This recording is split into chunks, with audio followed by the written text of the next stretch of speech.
Listening test. You will hear a number of different recordings and you will have to answer questions on what you hear. You will have time to read the instructions and questions and you will be given time to check your work. All the recordings will be played once only. The test is in 4 parts. Now turn to part 1. You will hear a man talking to a woman about hiring a car. First, you have some time to look at questions 1 to 5.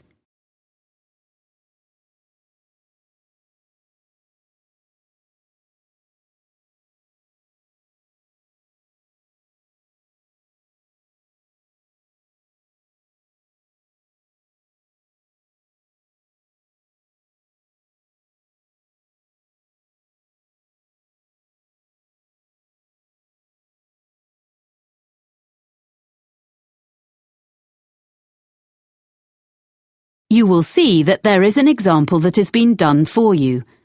On this occasion only, the conversation relating to this will be played first. Hello, how can I help you? Hi, I'm Carlton Mackay, and you booked me some flights recently to Australia and some internal ones?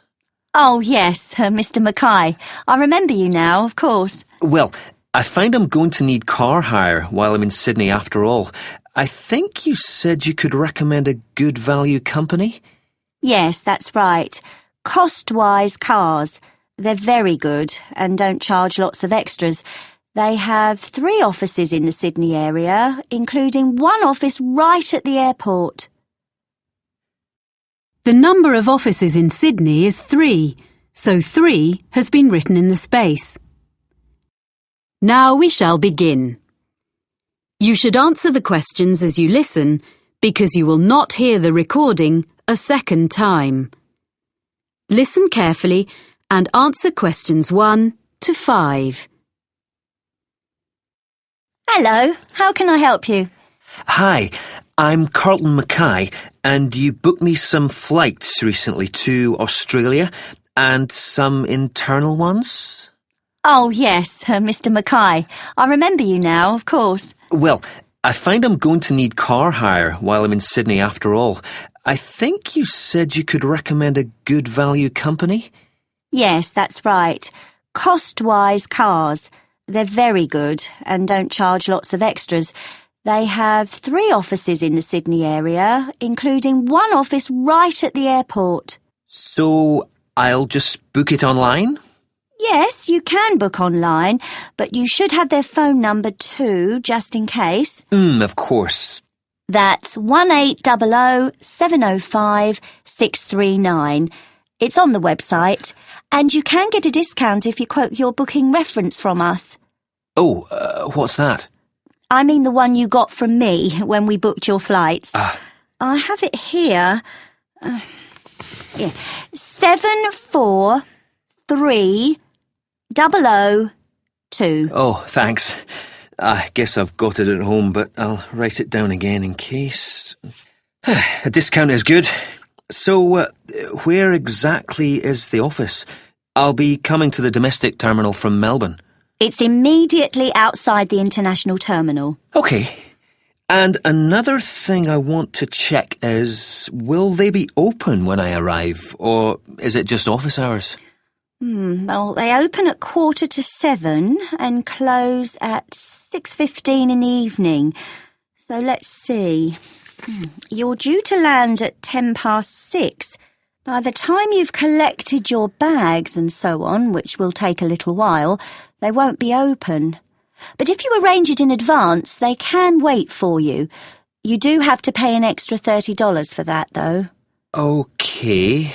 Well, I'm staying near the airport the first night, so I could go back in the morning and save a day's hire?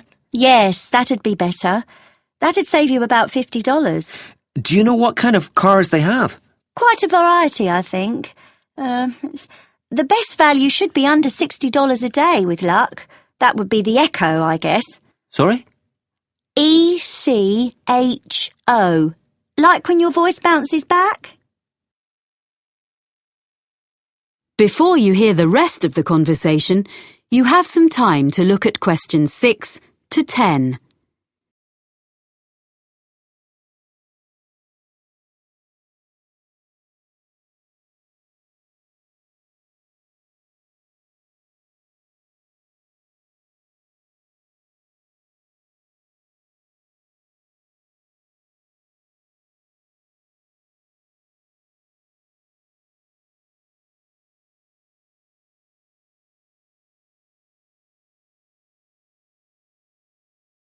Now listen and answer questions 6 to 10. I suppose I have to book online before I leave? That's the best way. They won't deduct any charges until you finish with the car, but they do need your credit card number when you book, and of course they'll want to see your driving licence when you collect. How long will you need it? I'm in Sydney for 7 days. I'll only actually need to use it on 3 or 4 of those days, I hope, but I'll keep it for the whole week. I guess it's going to be a few $100s. Can you suggest anything I can do to keep the cost down? Oh, you get quite a big discount if you do less than 1,000 kilometres in the week. Oh, that's good. I don't suppose I will be driving that far, actually. But, oh yes, the other thing I should mention is the insurance. It's included in the price. Oh, that is good value then. Yes, but what you must remember is that it doesn't cover anything except the car, so you must be careful not to leave anything at all in it when you park, because your luggage isn't insured, even if it's out of sight, locked in the boot. Yeah, well, I think my travel policy will cover that, actually. Good. OK, and can I return the car outside office hours? My flight home is very early in the morning. Can I put the keys through the door or something? There's a secure box just outside the office on the pavement. You just drop the keys in there. Oh, good. And one other thing, you should remember to buy petrol before you leave it. If you don't drop the car back with a full tank, you get charged to fill it. I recommend you go to a supermarket before you go out to the airport. Thanks for the tip. Not at all. Do call in again if there's anything else I can help with. I will. Many thanks. That is the end of section 1. You now have half a minute to check your answers.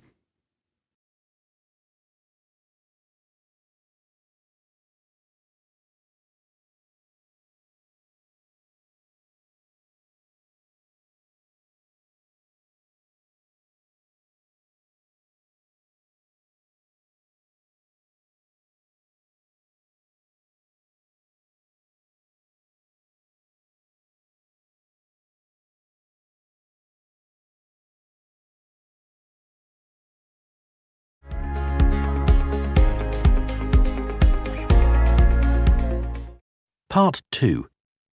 You will hear a speaker from the hotel industry addressing a group of young people about careers with her firm.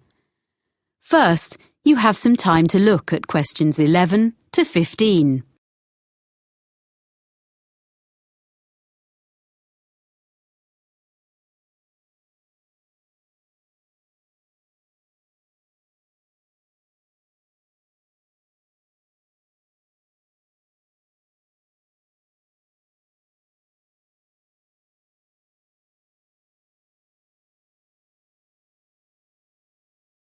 Now listen carefully and answer questions 11 to 15. Good morning. It's a great pleasure to be here in London and to see so many people interested in working in hotels. We in the International Finest Group of Hotels are very proud of our business, and we are always on the lookout for quality recruits in every department. Now, I'm going to outline some of the areas of work where we are currently recruiting and the essential skills or qualifications for them. Then I'll run through our recruitment procedure. OK? At the moment, we're looking for a number of people for administrative posts in different parts of the world, and also some roles which involve a lot of travelling. One of our main business streams is hosting special events for other businesses. If you have good communication and organizational skills, with a good level of fluency in at least one European and one non-European language, I'd suggest you think about becoming part of the team which sets up these events for all our centres. This would mean being based full-time in our London office.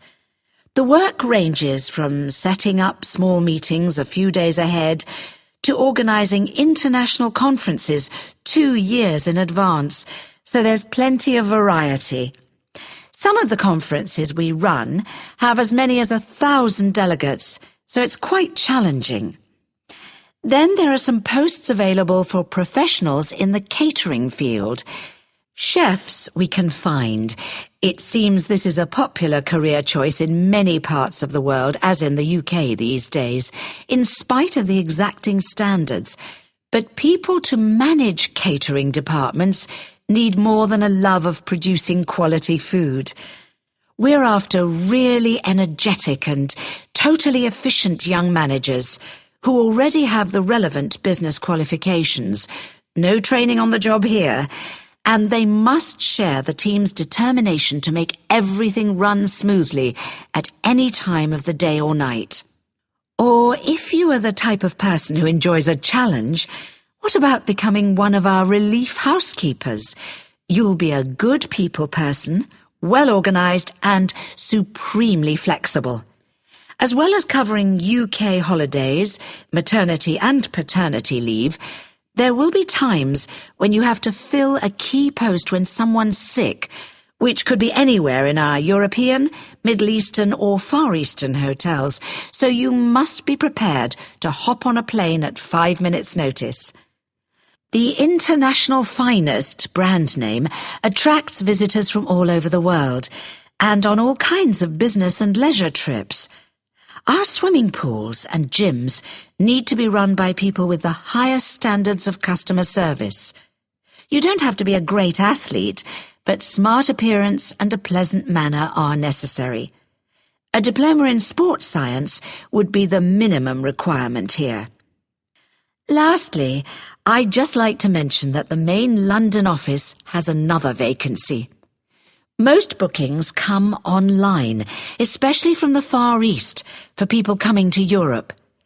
If you have fluency and some keyboard skills in, for example, Spanish or any Far Eastern languages, either having taken a degree or preferably from having lived and worked overseas, you might be just the person we're looking for to deal with email bookings and queries in the office here. A flexible attitude to working hours is also important, as you may have to come in outside normal office hours. Before you hear the rest of the talk, you have some time to look at questions 16 to 20.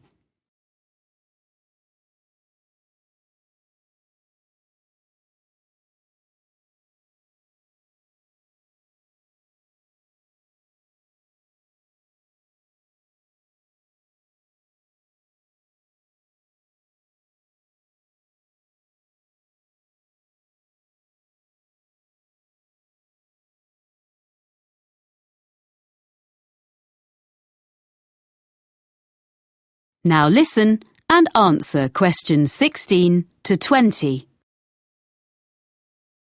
So that's an overview of the kind of jobs. Now, how to get them. First of all, provided you have a UK work permit, you can go online and register an interest in working for us. By return, you'll receive a unique applicant's code, which is your personal identification number and which we'll use in all communications. Along with that, you get access to the Human Resources website, where you should make sure you understand the legal terms and conditions which apply to all our employees. That's also where you can then download the application form, fill it in, and send it back along with your CV. You'll know within 48 hours whether you're being considered, as you get an automated response. Sorry if it's a bit impersonal, but at least it's quick. Hopefully, if we like the sound of you, there will be in that automated response a list of times for an initial interview which will take place by telephone during the following week. You confirm by email which of the time slots will suit you. Provided the interview is satisfactory, at that point we'll ask for any evidence of qualifications required, which might be your degree or diploma certificate or so on, which you have to send certified copies of, and we contact your referees. The last thing you have to do is you come along and have a look round the International Finest Group head office, get to know some of our team in human resources face to face, and participate in a one-day recruitment seminar, which involves a number of group and individual activities, along with other potential employees. Then, with luck, we'll offer you a job. So I hope you like the sound of joining our organisation. That is the end of Section 2. You now have half a minute to check your answers.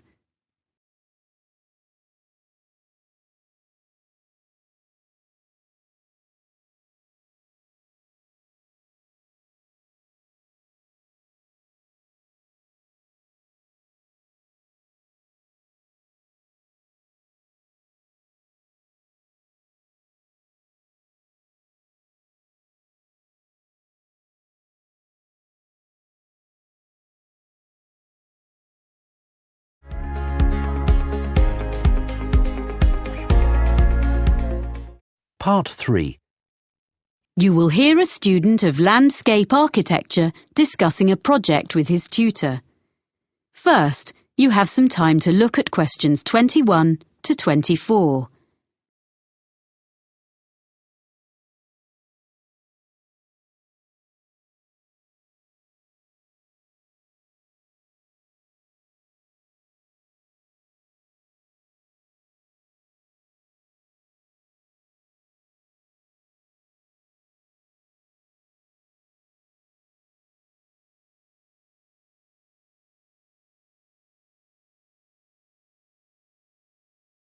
Now listen carefully and answer questions 21 to 24.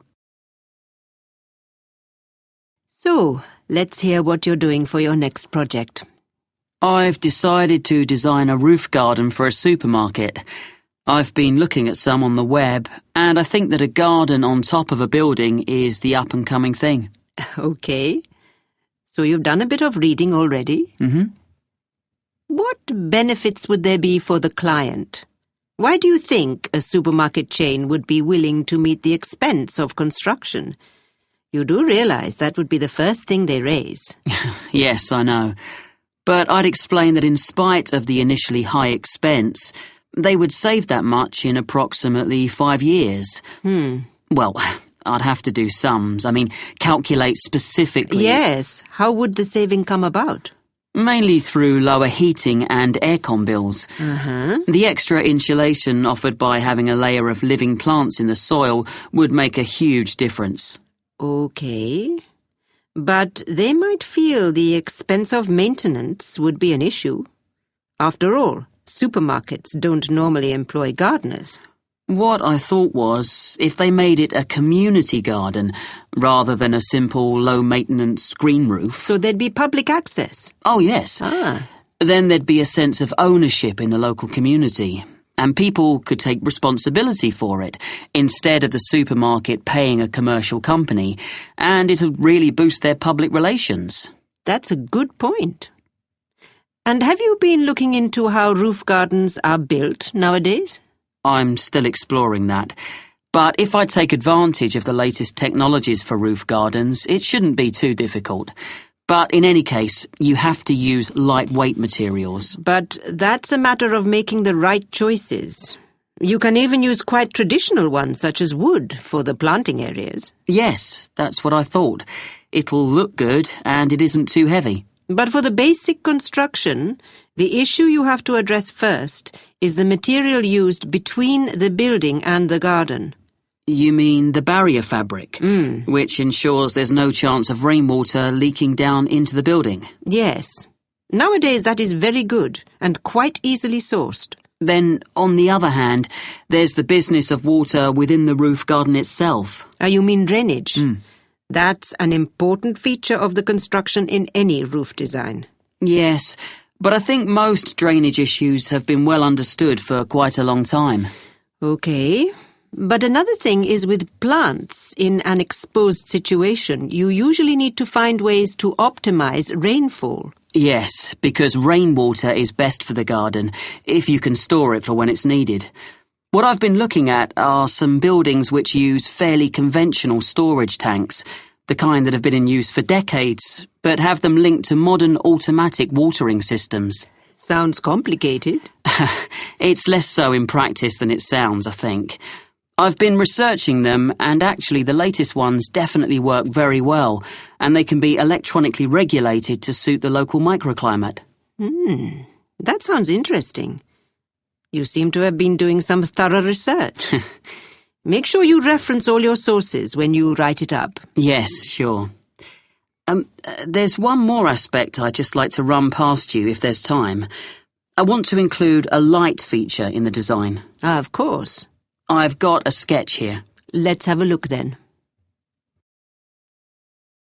Before you hear the rest of the conversation, you have some time to look at questions 25 to 30.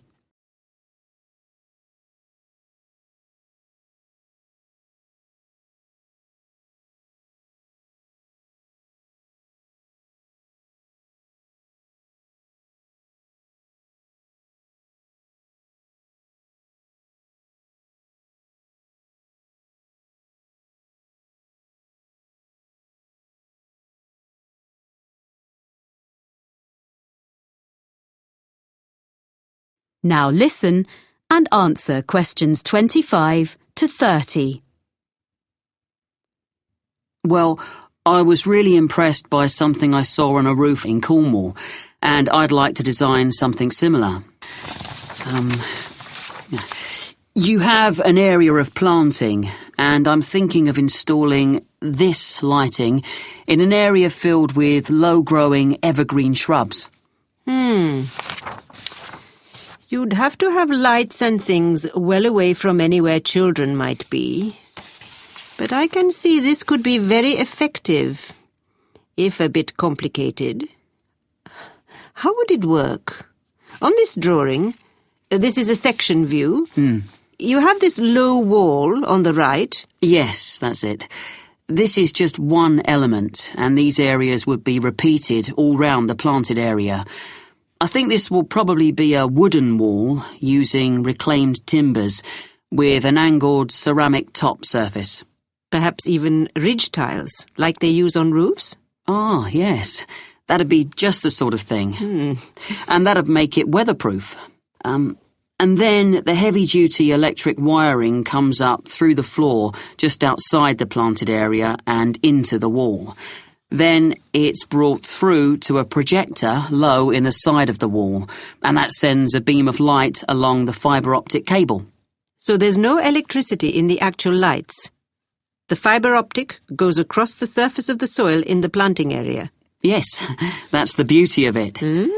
The shrubs will soon grow to cover it up, of course, and then the cable goes past a wooden post, which is between the shrubs and can be a support for them as they grow bigger, and then runs up into each element of the installation. So the light beam is carried up to the top of each element and illuminates a kind of conical glass cap? I see.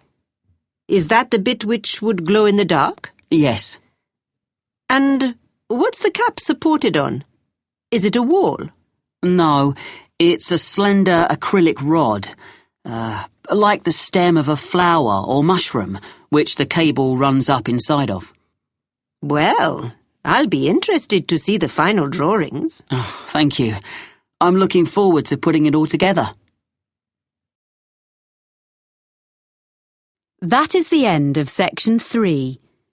You now have half a minute to check your answers.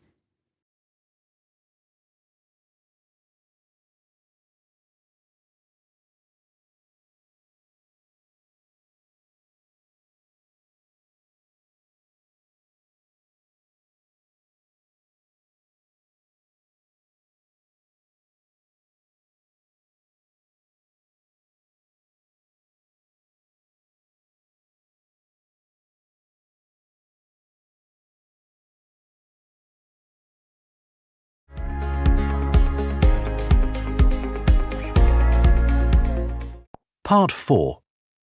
You will hear a geography student giving a presentation about sand to fellow students. First, you have some time to look at questions 31 to 40.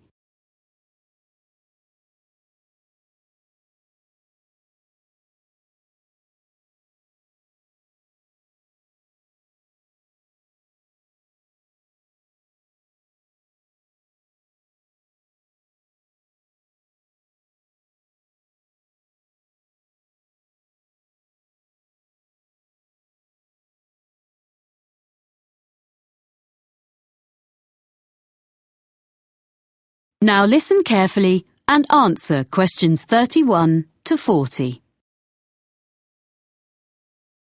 First, I would like to tell you how the Argus computerized photography system has helped marine researchers. Then I shall talk a bit about sand collecting. Well, Argus is the system Dr. Rob Holman developed when he was working at a research pier on the coast of North Carolina about 20 years ago. This pier stretches out over the water, and it's the longest research pier in the world, with an observation tower on the end of it. The researchers there make precise measurements of how the sand moves about under the waves. This research is critical to the study of beach erosion in places where the coastline is being worn away. The Argus system helps to solve the difficulties encountered by these researchers. The system correlates the data from under the water with what Dr. Holman gets from his fixed camera, which is mounted above the water on the pier and uses time-lapse photography. Some of Dr. Holman's results have changed the way people understand how sand moves. To quote S. Jeffreys Williams, a coastal geologist with the United States Geological Survey, the system is a critical piece of new technology, and the Argus system allows us to quantify and document visually the changes to the coast on a variety of different time frames. A lot of these take place when there is a storm, or at other times when it is difficult to have people out on the beach making observations and taking measurements.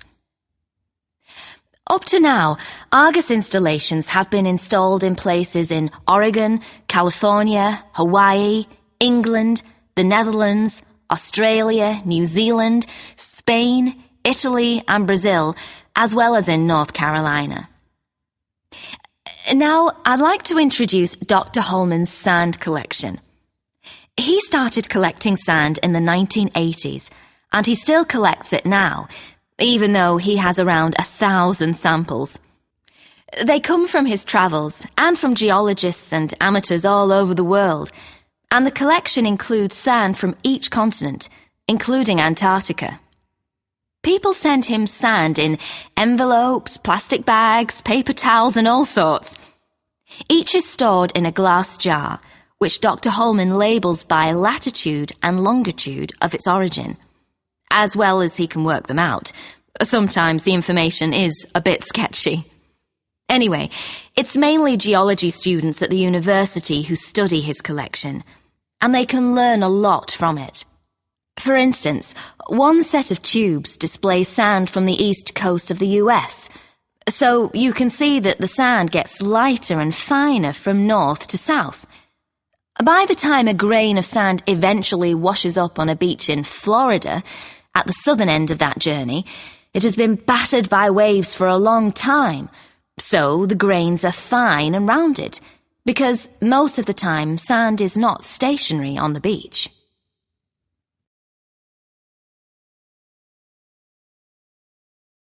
Okay, so if you'd like to collect sand and maybe even send some to Dr. Holman, how should you go about it? Well, the list of equipment is very short and easy to find, but you should keep a supply when you're travelling, as you never know when you'll come across an interesting sand sample. One really handy thing for digging sand, especially if it's hard or frozen, is a spoon. It's perfect for that. If you're travelling by air, it'll have to be plastic, but metal is preferable, as plastic tends to break. You need something to put the samples in that is damp-proof and easy to carry. You can just use plastic bags, but you need to record the location and date on the bag, so you must also have a permanent marker with you, because you can never assume you will remember where you gathered a sample from later on, and you don't want it to rub off before you get home. And that's about all you need in the field to collect sand. When you get home, your samples should be logged in a notebook or computer. You need to note the location and be really specific as to exactly whereabouts on the beach you gathered your sample, low tide mark, under cliff area, etc. Then you store your sample. You want to keep everything in good condition and avoid contamination. So first you make absolutely sure that each sample is perfectly dry. You don't need any complicated apparatus for this. You can just air it out on layers of newspaper, which is suitably absorbent. Most people find that's the best way. Then, lastly, but this is really important, before there can be any chance of confusing this later sample with another, you put it in a clean small bag or a jar, and you must stick an identification label on straight away. Some people put one inside as well, in case the outer label falls off, but that's up to you. Well, that's about all you need to know to get started as a sand collector. Any questions? That is the end of section 4. You now have half a minute to check your answers.